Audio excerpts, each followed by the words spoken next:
Okay. So call to order at 6:04. Mount Abraham Unified School District Policy and Governance Committee. Aaron, are you going to scribble? All right. We have no public comment. Action to approve the agenda. Want to make a motion? I don't think we need a second because we're small. So all in favor? Aye. So did you get a chance to look at my version of the minutes from last time? No.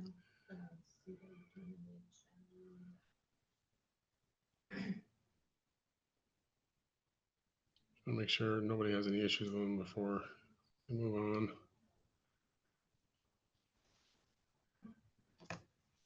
Mostly it was clarifying for Jennifer what items we swapped around to make the original agenda match the work plan, the way we discussed the work plan. And we did move a couple of policies on, which all got voted in. So motion to approve the minutes.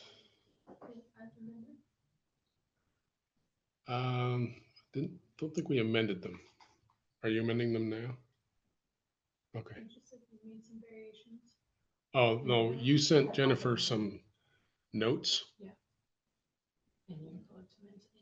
I basically read them and then tried to remember what they meant and made minutes out of them. So,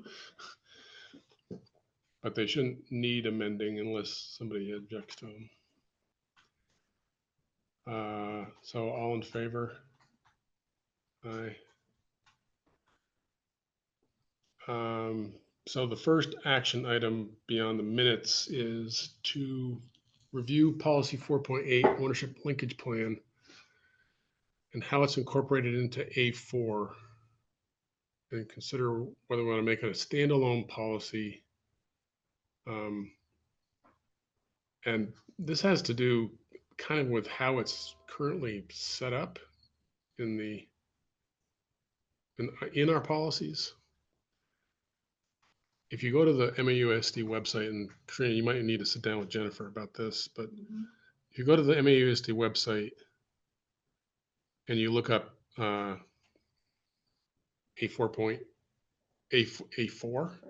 all you get is A4.8. Like the other items have disappeared.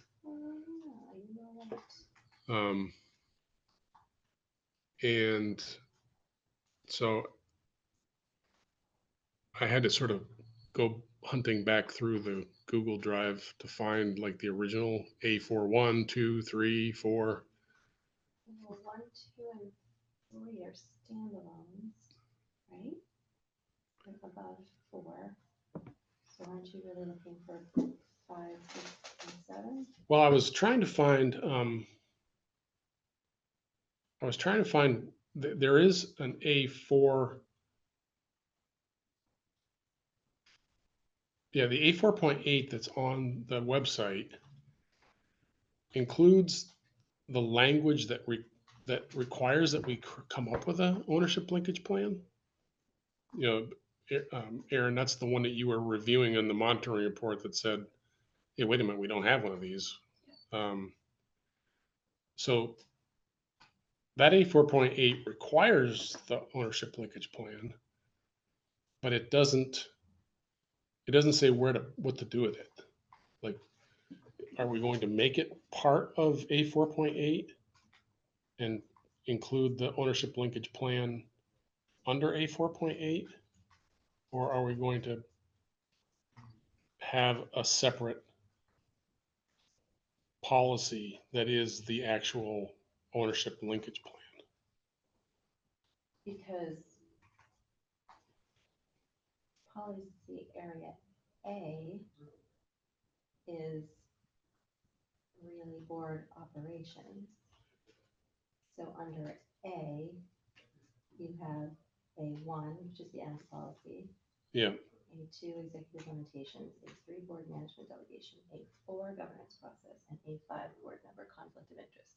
Right. Why So we where named is A4, where? A4.8 isn't what makes sense to me. Yeah, and I don't know where A4.8 came from in the first How place. did the 8 And I come don't out? know where A4.6 or A4.7 is. And maybe there isn't, right? Maybe there are just 5 A's under board operation, right? Isn't that Right. possible? That would be my guess. There was an effort years and years ago to collapse. You know, we had so many pieces and parts of the A's and the B's and the C's. So So, that's where the A4.1 came from. mhm. A4.1 was the easy one, right? Because that's N's policy, and that felt like the beast to kind of keep its own. But there's A1.1, A1.2 underneath A1. Mhm. So if there's an doesn't make sense. I don't know. I think the 8's wrong. That would be my guess. I think we're just gonna have to go dig back and see when we collapsed some of the pieces and made them A1.1, A1.2, A1.3. Were there other parts to this, what we now are calling A8, that we just should have lost the 8? Or does the language in A8 ownership linkage, to your other point, need to be broken down into parts? Because then maybe you could massage what you actually are supposed to do with it, right? Right? That's another direction you could go. Yeah. So it's I was just sort of struggling. Um, and it even goes a step further back. You know, I've been sort of talking about reorganizing the Google Drive. Because I can't find, I'm not clear as to where like the official original Google Doc of the policy actually resides. There's several different places it could be. There's several different policy and governance folders with several different versions of policies. Yep. From pre-merger, post-merger. Especially these, because they're really the policy governance ones, right? So we had a policy and governance committee. So when we were working with Al Gardner, Yeah. that was really the beginning-ish, even though Starksboro had already adopted, Bristol adopted next. And then it was like, okay, what have they created? What have they created? Now we're trying to build an SU at the time. Yeah. So I would even venture, I guess, I bet the best place to look is in Dawn Griswold's old binders. Well, if she didn't have a bonfire. Well, Karen. Yes, there is a network drive from way back then. Yeah, Karen has all of this stuff on here. Put all this stuff on here. Jennifer, and then I think she populated some of the website before Jennifer took over. We love that. Mm-hmm. So there's a version of the policy that is, it says the owner of it is webmaster, and it's a PDF, and that tells me that that's the one that's on the website. That's the one that's the public version of the policy. Yep. So,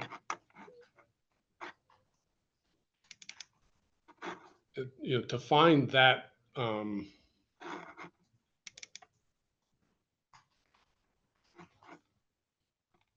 so is it a to do that I should connect with Jennifer and see if we can find where specifically A8 originated,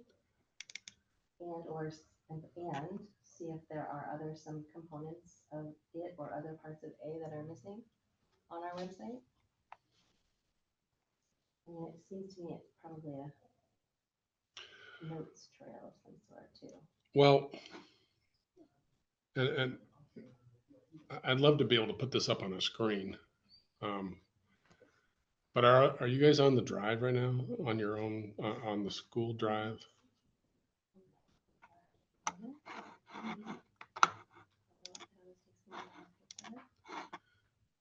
So if you're signed into your Google account and you click on the 9 buttons, it's up, the 9 little dots up in the corner, you can go to your drive and it says My Drive. And I know, does it say MAUSD school board as a shortcut?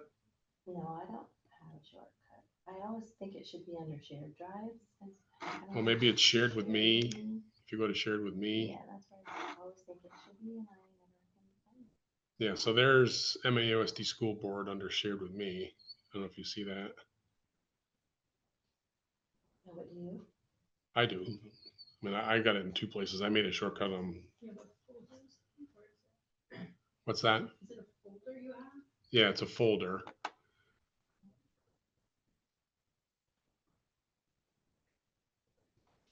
I found an MAUSD policy and governance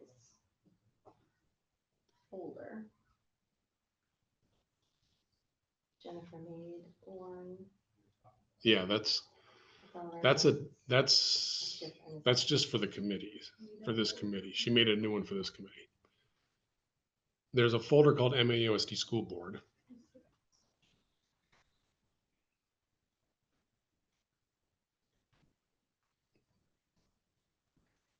Okay. And under that is a folder called MAUSD policies. And you can see some of these, the last editor was Patrick, some of them are Karen. Krista's one of them. You actually have one in here from way back in 2018, Katrina, the policy list. But if you go to A4, scroll down to policy A4,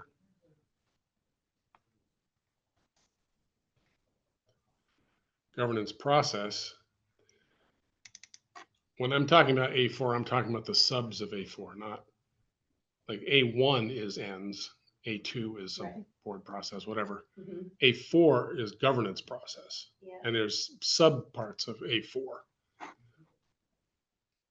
and one of the subparts is ownership linkage. Well, like you said, it's no, actually. So Or should here, be. here there is 4.6 and 4.7.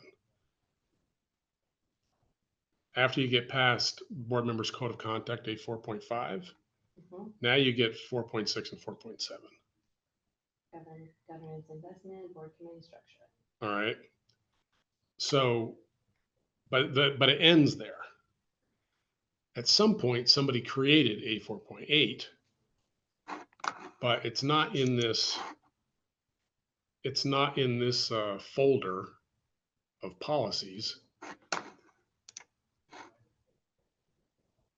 But I also know that this folder of policies isn't the folder that Jennifer's using to populate the website. There's another folder called policies that has, the only thing it has in it are PDFs of the policies, and the owner is either the webmaster or Jennifer. And that's probably what she's using to populate the website. I think she's printing out of a folder, might be the one we just looked at, Mhm. printing a PDF into That's- this other folder and using that one to be the link that the website's looking for. Mhm. And if I go to that folder and I look under A4, I get A4.0 and all the way to A4.7, again, the one we just looked at. But if you go to the website, Yeah, see that. the only one you see on the website, if you open up A4, policy A4, is A4.8. So there's something weird going on there, and I can't figure it out. And that was really what the agenda item was about, to clear that up. And So I guess the real question is, what happened to A4 0 through A4.7 on the website. well, just to back up again, we do have 8.1, we do have 8. Yeah, A1, 2, A3 Two, is yeah. fine. I'm specifically talking about A4. 4 is sub. And somehow A4 was terminated at A4.7 in the original Sure. policy, and somewhere A4.8 was adopted. If you go to the MAUSD website, But we have these 8.4 other numbers in other places. The school board chair's role, You guys talk about this every year. So where? No, we've always monitored It's it. just the website. It's just this, We it's have it just on our when this rotation. ownership linkage thing came up, a question that I had was, what are we going to do with the plan? And if it doesn't exist in any of the other spaces, then Right. If it currently doesn't exist, I mean, there's a requirement to make it, but where does it go once it's created? Because all the stuff that the school board uses is under a policy. Right. You know, we don't have stuff's kind of just hanging around. Um, so do we review we review all these, right? 4.0, 4.1, yes, we do Yeah. we do So- monitor for them. and those don't have any specific like scans, but they don't have any specific like mechanism for looking at the data like 4.8 does. Right. And it could be that it's just called the ownership link, the MAUSD school board ownership linkage plan, and it's just saved on the drive somewhere. And Like it just be put into here, just like this is. that was my question. Like, do we want to change 4.8 to make it the ownership linkage plan, To take it out of here. or just modify 4.8 so that it doesn't talk about creating one? It talks about here it is. Well, that's essentially what it would Which is, be, right? right, which is more about what you did with the interpretation. There's more details in what you drafted last year. Ownership linkage with interpretation. Did that get adopted? I think we just did- sparked a lot more Oh, conversation. that was part of your compliance. That's what it was. we, Yes, yes, it we did. haven't- we haven't adopted it yet. That's the That problem. was June 20th.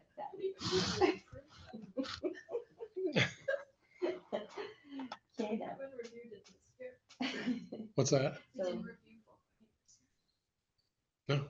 No, no, you proposed this with the interpretation. it was a draft. There was a draft ownership linkage plan that you put together. Mhm. What you put together before that was a monitoring report of 4.8, Right, which right, pointed out that we were missing one. right. Um, And here we are. and here we are. So, trying to make sure that our policies actually talk about 4.0 all the way to 4.8 in either one document or a separate document that says 4.8 in the list of wherever our documents are being stored Okay. and on the website. And then the question is, in order to incorporate the draft plan, do we want the draft plan to be incorporated directly into 4.8 and just modify 4.8 so that it no longer says the board will create one. It just says the board will implement this ownership, the ownership linkage plan as noted below. Yeah. And that's probably the cleanest way to do it. The only thing I worry about is potentially modifying the linkage plan.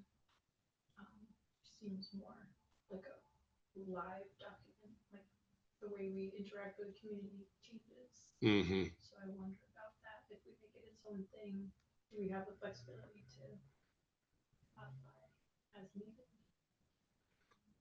Versus having it be a procedure. Well, and the question is who's executing the ownership linkage plan? It's board work. So if the board has to modify the linkage plan, I guess it'd be like any other policy. yeah, I mean, we also have like a board communication protocol, Right. which isn't the policy. I'm having vague recollections to this conversation also, because Yeah. when we started the community engagement committee, that felt like dual purposes, right? So an ownership linkage is partly related to what the community engagement committee at least was doing for a Yeah. time. Might have changed a little bit way back when I was principal of my board. made a deliberate work plan to go out to particular groups, like, okay, who's gonna meet with the select board this year, who's gonna meet with the Bristol PTO, like, Yeah. how are we gonna get feedback from the staff, if they made deliberate a map of the way in which they were gonna do an outreach. We started the other way around in the beginning, inviting people to come to us, and we weren't having as much success.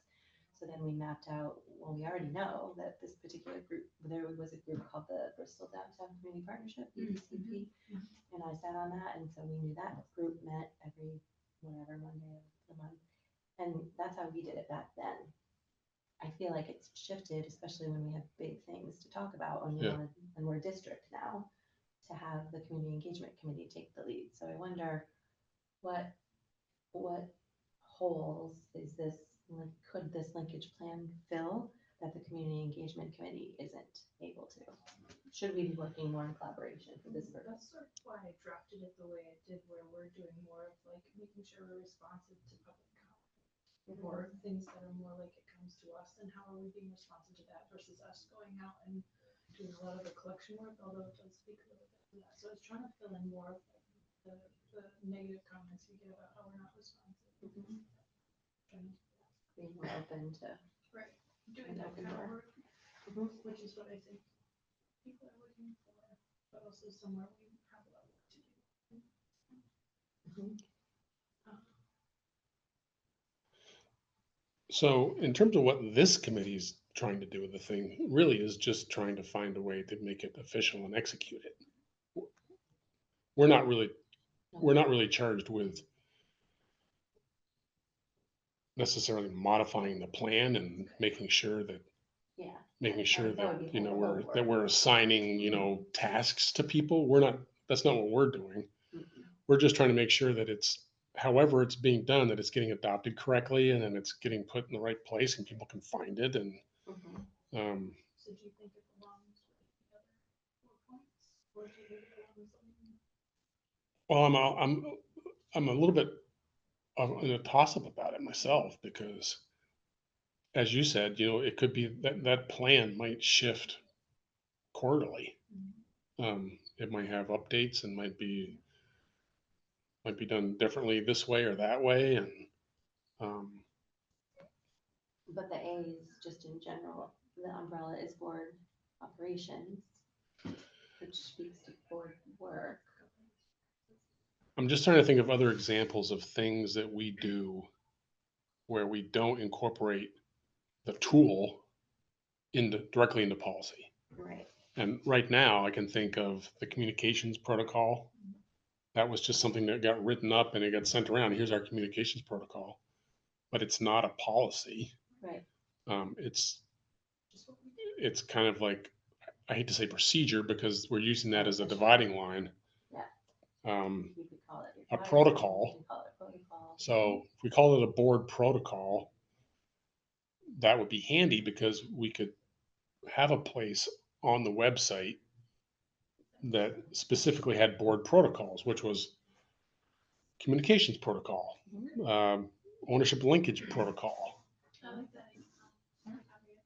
And we can change 4.8 so that it's not requiring we make an ownership linkage plan. It's saying the board shall update and implement its ownership linkage protocol and monitor it on a yearly basis or something. Yeah.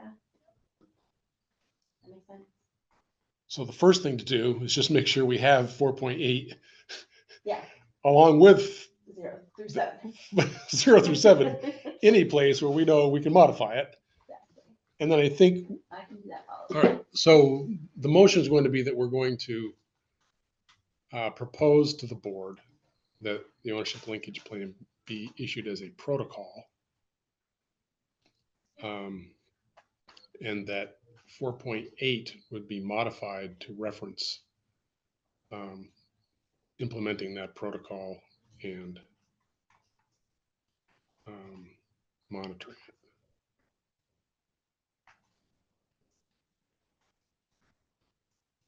Now, I don't know, right now, I don't believe we've adopted your draft.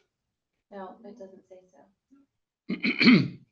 So And I don't know, did anybody give you any comments on the draft? Only when we were in our retreat. So I just took notes on that, and I can change it and put it into whatever agenda we have next, and you can read it and whatever we want to do with that. Okay, so do you want to maybe work on that with Krista? Because that could be placed on the agenda separately from our agenda. Like I said, all we're going to do is talk about how it's going to be linked in with our policy. All right.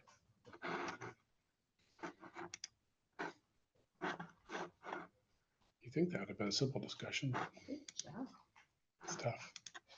Just takes a minute, for me anyway, to get around it.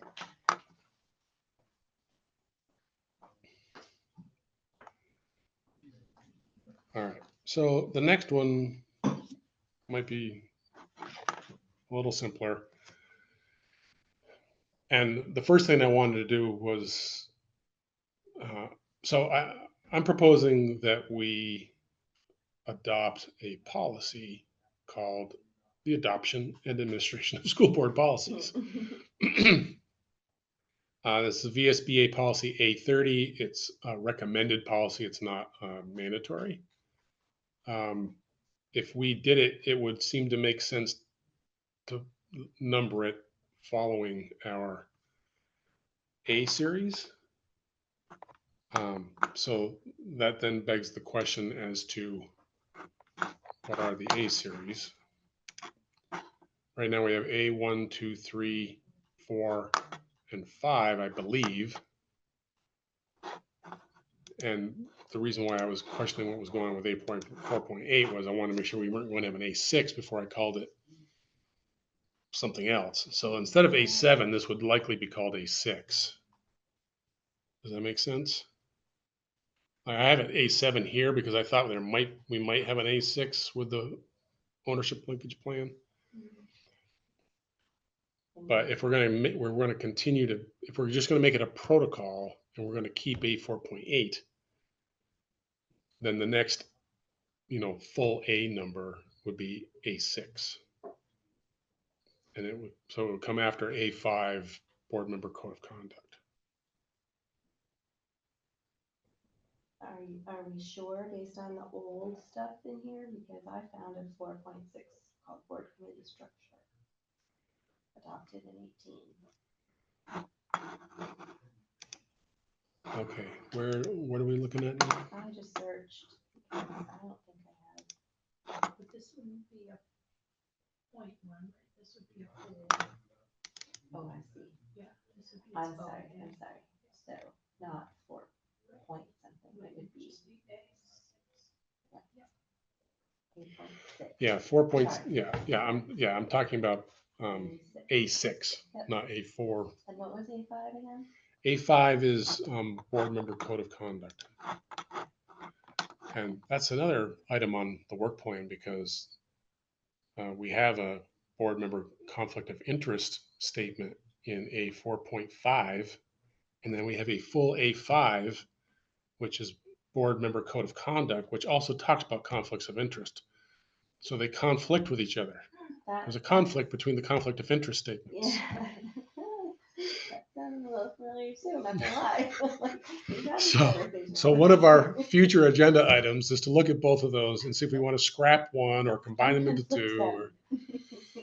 But anyway, this So that's a good this idea. policy about adopting policies would be A6, not A7. Do we want to add in anything about, you have policies and procedures, do we want to add anything about protocols in there or not? I think that might make sense because in here you're reading through the actual document. Did I do a definition of a policy? Yeah, policy procedure. Yeah, right. Yep. I think that's a very good point. This would be a great place to establish that.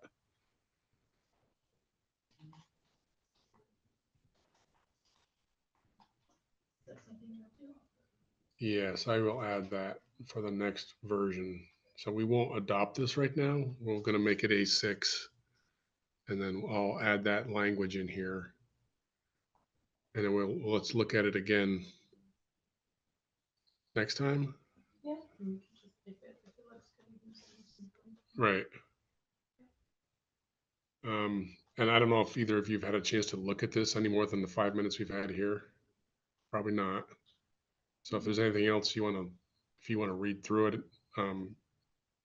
doesn't have to be right now. It can be later or whatever, and see if there's anything else you want to.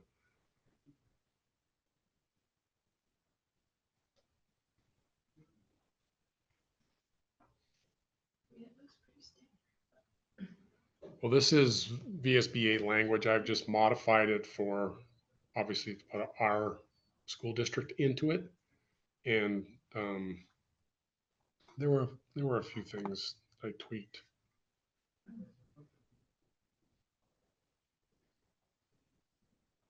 And also in the, under the policy development, we can also add language in that area about the protocols.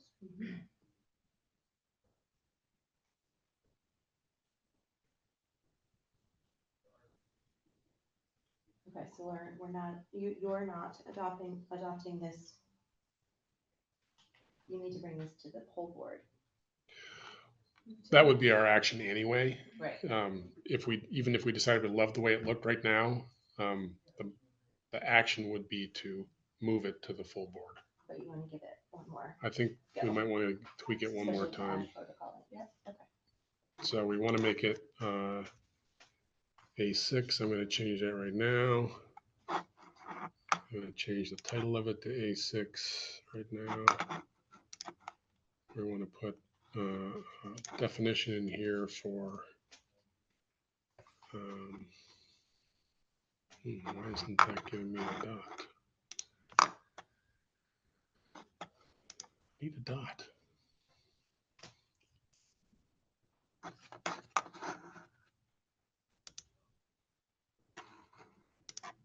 Oof. I don't know where these original dots came from. Oh, those are VSBA dots. That's why. Not Google Dots.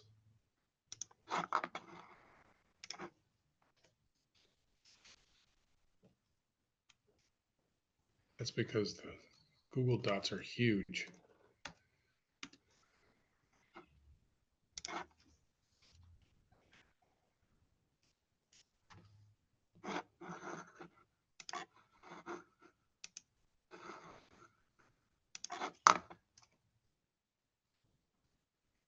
All right.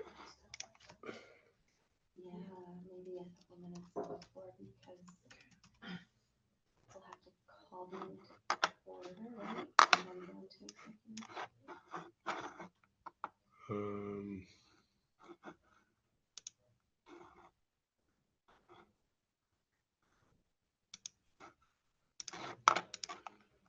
All right, and then under policy development, we wanted to talk about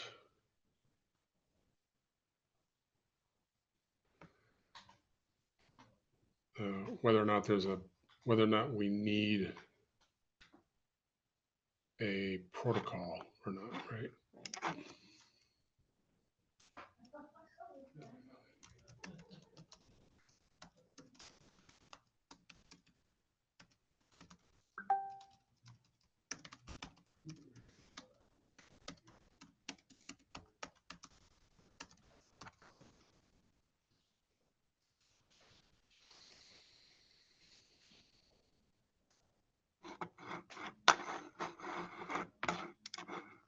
So what would our action just be,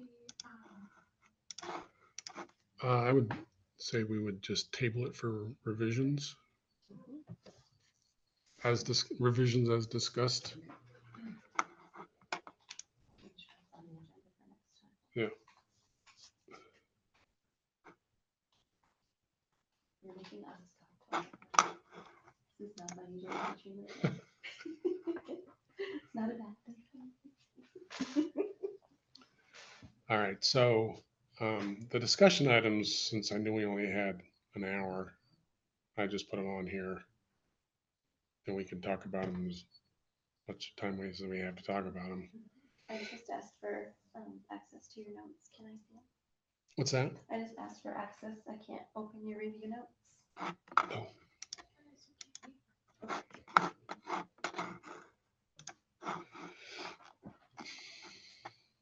Did you, where would I have gotten that alert? Because I don't have it in my email. Oh, there it is. Is there a way to turn on? All right. You have access to that. And Aaron now has access to that.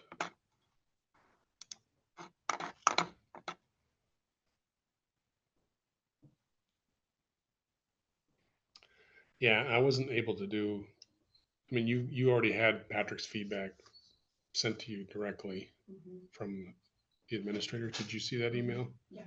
Okay. It wasn't much.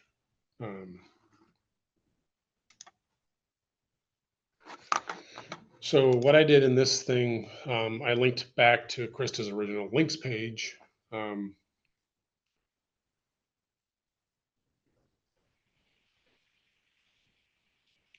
I found the administrative procedure for admitting resident students and the new policy that we just adopted for non-resident students. So you can kind of read through those if you need to see what else, what this policy wouldn't cover, because this isn't going to cover those issues.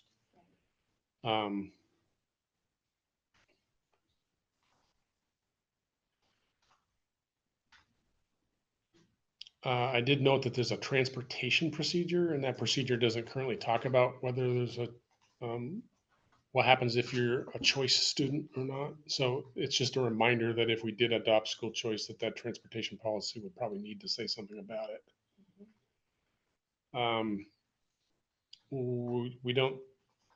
We haven't discussed whether or not we were going to do this pre-K or elementary. I think, I can't remember whether or not, the other districts were doing pre-K or not.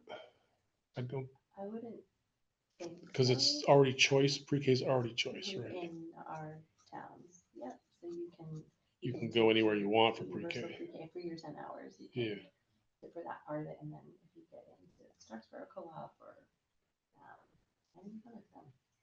Actually, yeah, we have 33 universal pre-K partners. And then our housed program at Bristol takes anybody from the 4 towns. right, okay.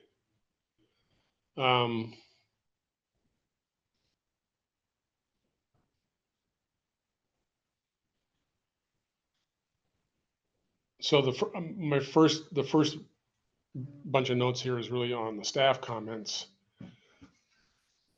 And I would think class sizing and staffing issues are under the administration control, and they aren't really appealable under anybody's protocol that I read. So, having concerns that class sizes would get too big or staffing wouldn't be available or whatever really is within the administration's control once they saw the size of the group that wanted to execute choice. Yeah. So I don't see that as being an unmanageable concern. It's a concern, but it's also the very first thing that all of the other protocols from all the other districts mention. We're only going to grant this if it doesn't cause a capacity issue or a staffing issue or whatever. Because I would say from the principal's perspective, it could also work the other way around. If too many kids were leaving a particular class, that can cause issues as well, right? So now I just went from a class size of 11 to a class size of 7. Yeah.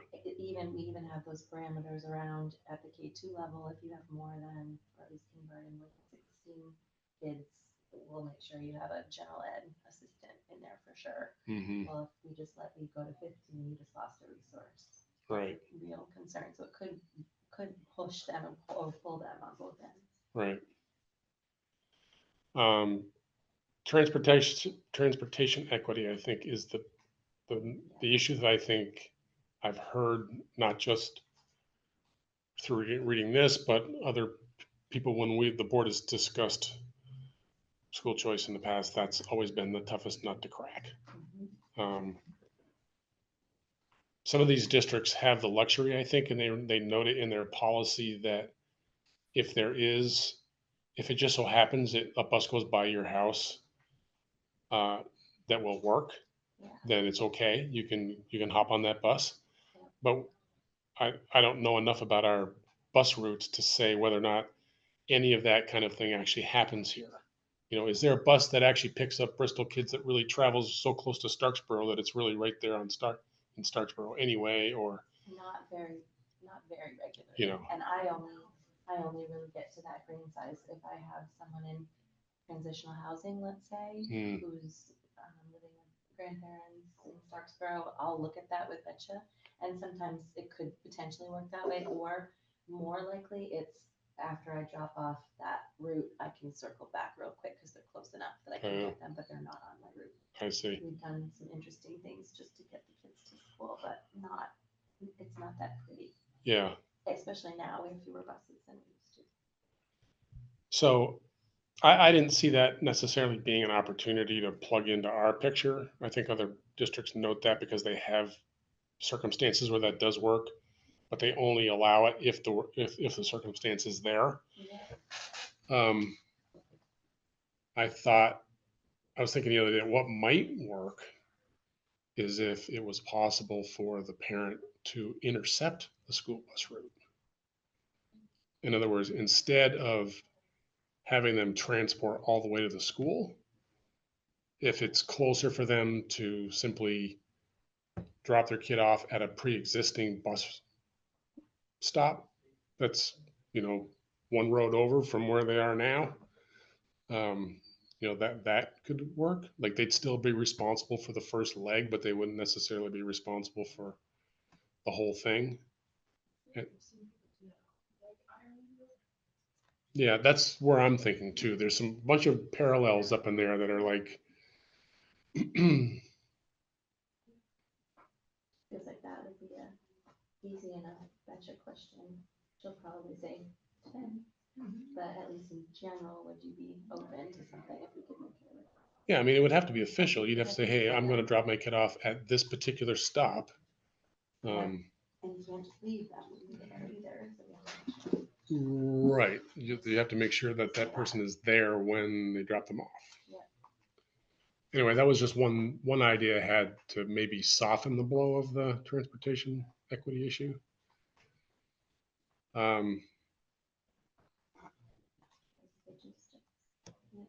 And then, people were making were questioning whether or not the choice was going to be good or bad, and how it'd be possible to know whether it was a good or bad choice.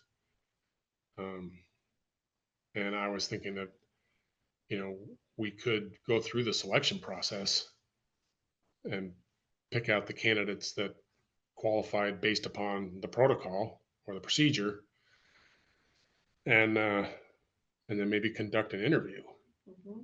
Because you might find that the parent has a misconception about what's going to happen based on them executing choice, and it might really not be to the student's benefit, and the parent might agree to that after understanding the situation better. Mm-hmm. So it might make some sense depending on the level. I mean, if there's like 50 kids and you're going to interview all the families, that's a huge lift. But yeah. But I don't, one of the things that's in here is a potential survey to get a sense of the demand. One thing we haven't done, or what probably would make sense to do as part of that survey, is to survey the other districts. How many kids in your district, as a percentage of your population, are actually, Mm-hmm. taking advantage of this? I would also be curious for those who implemented it now for a few years, if Yeah. there was a lot of interest in the beginning and has it waned, or the other way around. Right, exactly. Or is it just random? Yeah.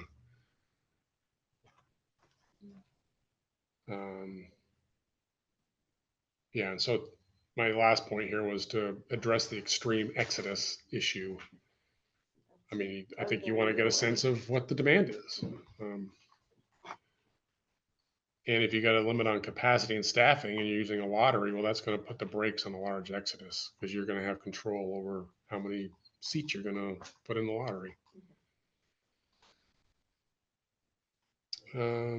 So common to all of the different district procedures that I looked at, if you don't meet the deadline and you need to do this somehow mid-year, then you're sort of back to doing pretty much, I think, what we're doing right now, which is it comes to the board and the board has to shake the dice and see how they feel about it. Hometown and siblings are high priority. That's true for all of them. Right sizing classrooms capacity are common themes. And the policy and procedures are reviewed by the board each year via superintendent report. So I think that's another thing we should get a copy of. If Virgins and CVU and Mount Mansfield are doing are monitoring this every year, Yeah. then I'm sure the monitoring report is public. We could get a copy of the monitoring report for last year and just kind of read through it and see what the comments are that they're saying about it. Mhm. That might be where we find the number of kids because it's probably in that report.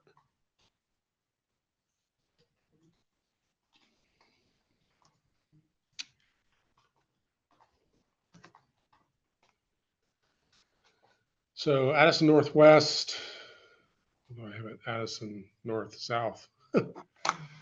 Addison Northwest, superintendent's decision is final. I think we want to do that. I think part of the problem is making the board decide is really, I don't know if there's really any point in that necessarily.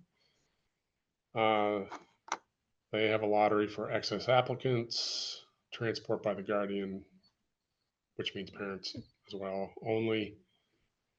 Siblings can follow. When I say should combine item 9 into item 3, I'd have to go back and look and see what that meant, but I think that had to do with how the decisions were made.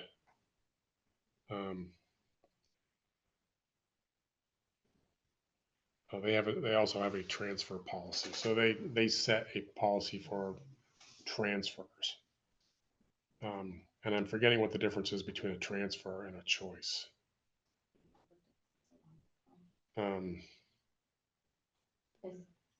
Transfer has to do, I think, with when the parents actually do move in the middle of the school year to a different town.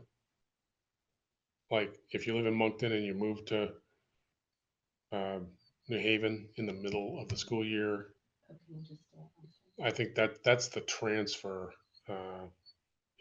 I thought it was also when reading some of the drafts that it's been a few months. You know, sometimes we have a student with medical needs and there isn't a full-time nurse at a particular school. And so there might be a request to transfer the student to one of our schools that does. Yeah, there's other reasons. I'm reading Virginia's now, like the student's a victim of violent criminal offense in the current school, continued enrollment in the current school, given a change of parents' official residence. There's a slew of things that kind of will allow you to transfer. It's not really school choice. These are needs, like they've got to be met. Case specific. Yeah, and I think we have this. We have a procedure for that. I think that's what I was. We have about 6 minutes. Okay.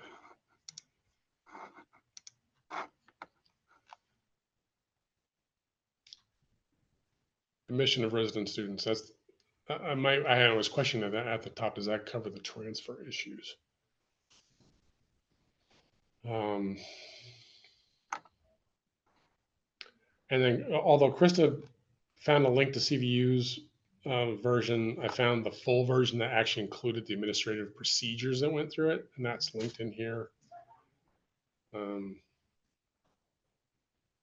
again, CVU does say unless the existing bus route passes the child's residence, because I think they have I have a few of those things that actually works that way. But this is also one that I remember in the admission of resident students. We used it when I was at Bristol, and I just couldn't remember what the date was. When you have a student who is enrolled in my school, they move but want to finish the school year, what's that cutoff date? I was thought it was April 15th, but I'm not sure. You can apply to the superintendent for permission to finish the school year, Right. and he can either choose to have it be either prorated tuition basis or a tuition waiver. I usually only enacted that if it was a sixth grader, you know, especially those who Yeah, are there yeah. the whole time through. Yeah. One thing that seemed to be missing from Bergens's policy was a good FAQ and a clear timeline. Like, here's when you apply, here's when we make this decision, here's when we notify you, here's blah, blah, blah. The other ones all seem to have that.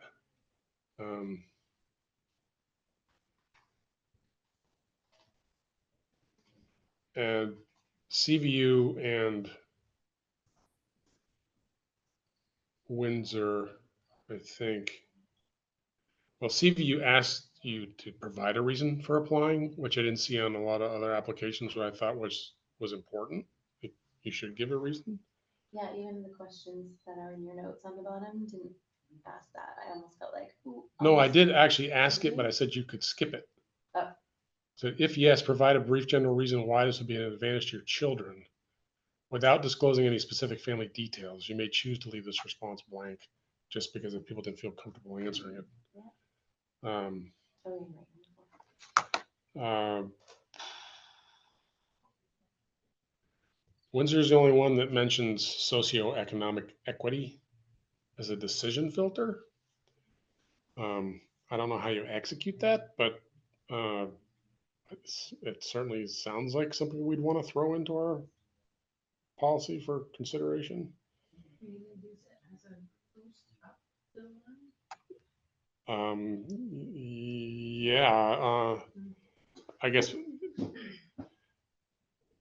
it probably runs counter to the transportation issue, you know.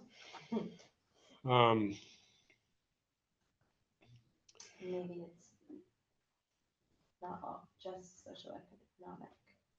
And I did find that most of them, although Virgins didn't mention it, the rest of them did mention if you want to renege, if you want to go back, you have to get back in the waiting list. It's not automatic. You've got to go back through the process again. So I thought after looking at all of them that CVUs, mainly because I mean some of the other ones like Windsor and Mount Mansfield, I think were as complete as CVUs, but CVUs wasn't web-based or something, like it was all just there in the document. So it seemed like I made a good one to use as an example for people to read rather than having them have to sign in to do Mount Mansfield's. I think you have to go to Power School to actually get into the application. You have to log in. So I couldn't look at that. So that's why in my draft survey, I said, here's the link to CVU's policy and Yeah, that's helpful. look at CVUs and see what you think. Is that probably as much as we can swallow? Yeah. It sounds like Okay. So maybe that, We can push the other ones to next agenda. yeah, next agenda. Just say we tabled those. And I don't know how we move this one forward, but maybe we table it again and bring it up for discussion on how to move it forward in the next meeting as well. School choice. All right. Motion to adjourn. All in favor? Thanks, Katrina. Good work. Let me know.